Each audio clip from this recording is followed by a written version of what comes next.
Hello friends, જય શ્રી કૃષ્ણ. મારા કિચનમાં તમારું સ્વાગત છે.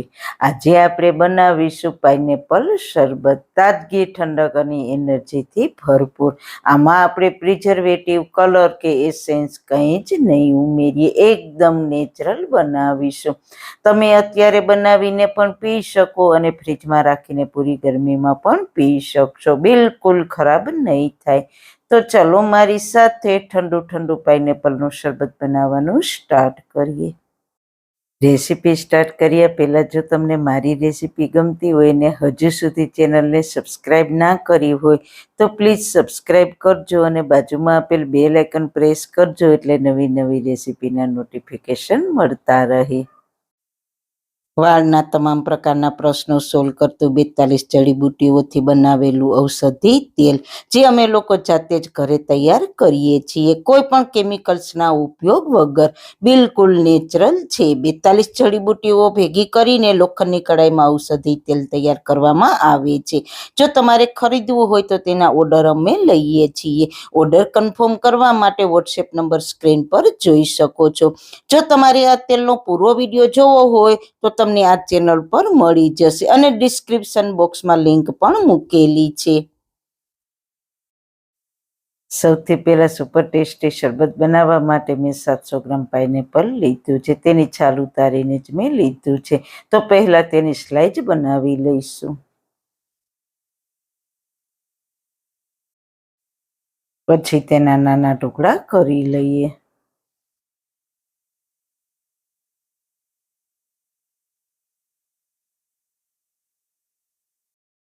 ટુકડા કરીને તેને એક બાઉલમાં લઈ લઈએ. આ જ રીતના આપણે બંને પાઇનેપલના ટુકડા કરી લઈએ. તો મેં બંને પાઇનેપલને નાના પીસમાં સમારીને તૈયાર કરી લીધા છે. હવે લઈશું એક જાડા તળિયાવાળી સ્ટીલની અથવા નોનસ્ટિક કઢાઈ. લોખંડની કે એલ્યુમિનિયમની કઢાઈ બિલકુલ ના લેતા, કારણ કે પાઇનેપલમાં થોડી ખટાશ હોય છે એટલા માટે. હવે તેને હલકા ગરમ થાય ત્યાં સુધી ઢાંકણ બંધ કરીને કૂક કરીશું. ગેસની ફ્લેમ લો ટુ મીડિયમ રાખીશું. 5 મિનિટ પછી ઢાંકણ ખોલીને ચલાવીશું. થોડું જ્યુસ બહાર આવવા લાગ્યું છે. 4-5 વાર આ રીતના ચલાવીને પકાવવું ખૂબ જ જરૂરી છે, એટલે તે બધા જ પીસ બધી જ બાજુ સારી રીતના કૂક થઈ જાય. ફરી ઢાંકણ ઢાંકીને 5 મિનિટ કૂક થવા દઈશું. 5 મિનિટ થઈ ગઈ છે તો ઢાંકણ ખોલીને જોઈએ. એકદમ સરસ ઉકળવા લાગ્યું છે ને થોડી થોડી વારે ચલાવતા રહેવું ખૂબ જ જરૂરી છે. ફરી ઢાંકણ ઢાંકી દઈશું. પૂરી 20 મિનિટ મેં આ રીતના કૂક કર્યું છે. ઢાંકણ ખોલીશું. એકદમ સરસ પાઇનેપલના ટુકડા નરમ થઈ ગયા છે. હવે તેને મેશ કરી લઈએ. જેટલા મેશ થાય તેટલા મેશ કરીશું. હવે 700 ગ્રામ પાઇનેપલ છે તો 700 ગ્રામ ખાંડ લેવાની. ખાંડને સારી રીતના મિક્સ કરીને તેને પકાવીશું.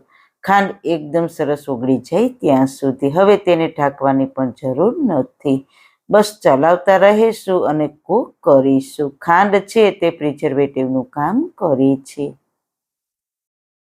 ગેસની ફ્લેમ મીડિયમ રાખીશું. હાઈ ફ્લેમ નહીં રાખવાની, નહીંતર નીચે ચીપકી જશે અને બળી જશે. ખાંડ નાખ્યા પછી પાઇનેપલે પૂરું જ્યુસ રિલીઝ કરી દીધું છે. પતલું પતલું દેખાય છે. આપણે તેને 5 મિનિટ કૂક કરીશું એટલે ઉકળવા લાગે અને ખાંડ સારી રીતના ઓગળી જાય.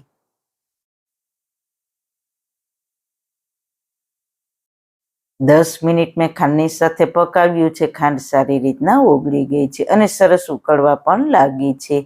ચેક કરીએ તો થોડો તાર જેવું થાય છે. બસ આટલી જ પકાવવાની છે.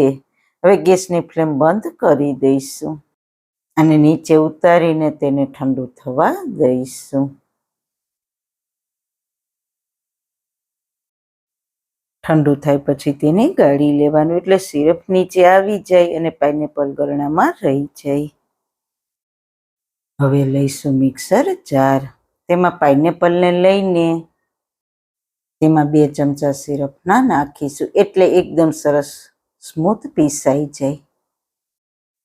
તો તમે જોઈ શકો છો પાઇનેપલ પેસ્ટ તૈયાર થઈ ગઈ છે. કૂક કરીને આપણે તેને પીસ્યું છે એટલે એકદમ સરસ સ્મૂથ પીસાઈને તૈયાર થયું છે. તેના સારા ફાઈબર હોય તે સારી રીતના પીસાઈ જાય. એકદમ બારીક પેસ્ટ તૈયાર થઈ છે.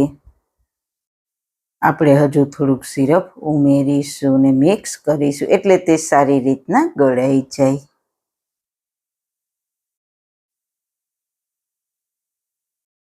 તો હવે બાઉલ પર ગરણો રાખીને પેસ્ટ અને સિરપની અંદર ગાળી લઈશું. જો કોઈ પાઇનેપલના કોઈ કાંટા કે કોઈ મોટા ફાઈબર હોય તો તે ગળાઈ જાય. આને આપણે એક બાઉલમાં રાખીશું. બાકીના પલ્પને ગાળી લઈએ. બધા જ પલ્પને ગાળી લીધું. આ જે ફાઈબર છે તેને ફેંકી ના દેતા, તેમાં થોડું પાણી ઉમેરીને તરત શરબત બનાવીને સર્વ કરી શકશો. સિરપ અને પલ્પને સારી રીતના મિક્સ કરી દઈશું. શરબતને વધારે ખુશ્બુદાર અને ટેસ્ટી બનાવવા માટે મેં 18 થી 20 કેસરના તાંતણાને પાણીમાં પલાળીને રાખ્યા હતા. તે ઉમેરી દઈએ અને સારી રીતના મિક્સ કરી દઈએ. તમે શરબત પીશો તો ખુશ્બુ ખૂબ જ સરસ આવશે. બિલકુલ ઓપ્શનલ છે. તમારે કેસર ના ઉમેરવું હોય તો તેને સ્કીપ પણ કરી શકો છો. સાથે આપણે લીંબુનો રસ પણ ઉમેરીશું. તો તેના માટે મેં 5 લીંબુ લીધા છે. તો ફટાફટ તેનો રસ કાઢી લઈએ. લીંબુ ઉમેરવાથી ખૂબ જ સરસ ખાટો મીઠો ટેસ્ટ આવશે.